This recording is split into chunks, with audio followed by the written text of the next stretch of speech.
สวัสดีค่ะวันนี้นะคะก็พามาเก็บนี่หมักตีค่ะหมักตีลูกใหญ่ๆเลย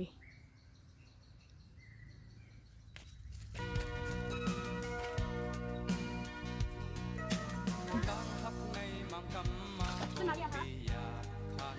เอาไม้เลยค่ะ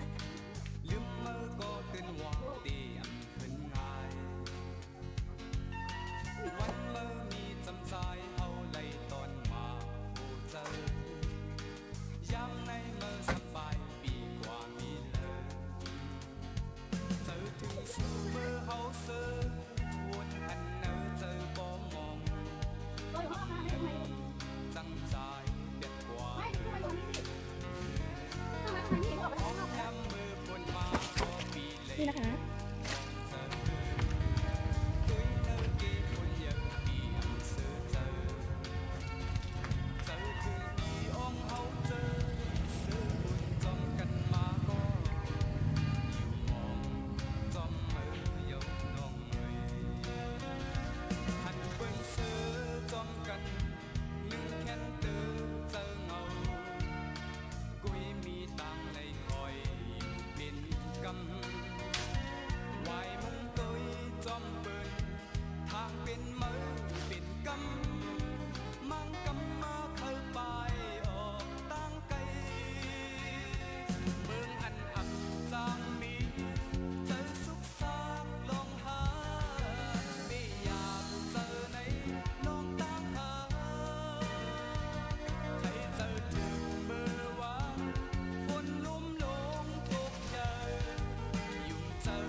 แบบนี้ค่ะ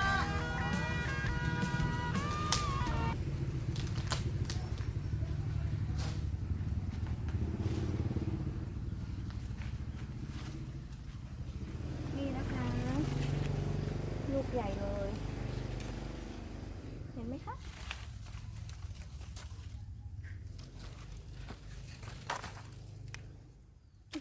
นี่นะคะผลไม้ของเราก็คือหมักตีค่ะหมักตีลูกใหญ่มากเลยมีหลายพวงเดี๋ยวไปดูกันต่อนะคะว่ามีอีกไหมระวังตะปูนะลูกตะปูมันอยู่ตรงไหนอยู่ตรงนี้นะคะเดี๋ยวลองซูมให้ดูว่าจะเห็นหรือเปล่าก็หนูเก็บแบบนี้ไปเองนะ บอกอะไรคะไม่ต้องบอกอะไรล่ะ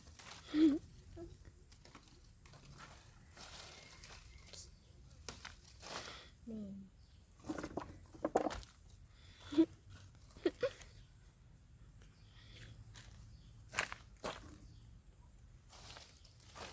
หมดแล้วค่ะ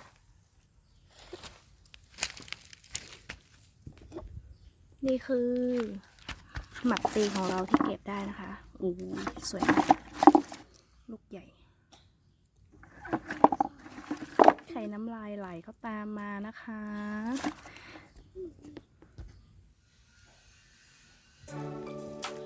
นี่นะคะถึงบ้านเรียบร้อยลูกใหญ่มากเลย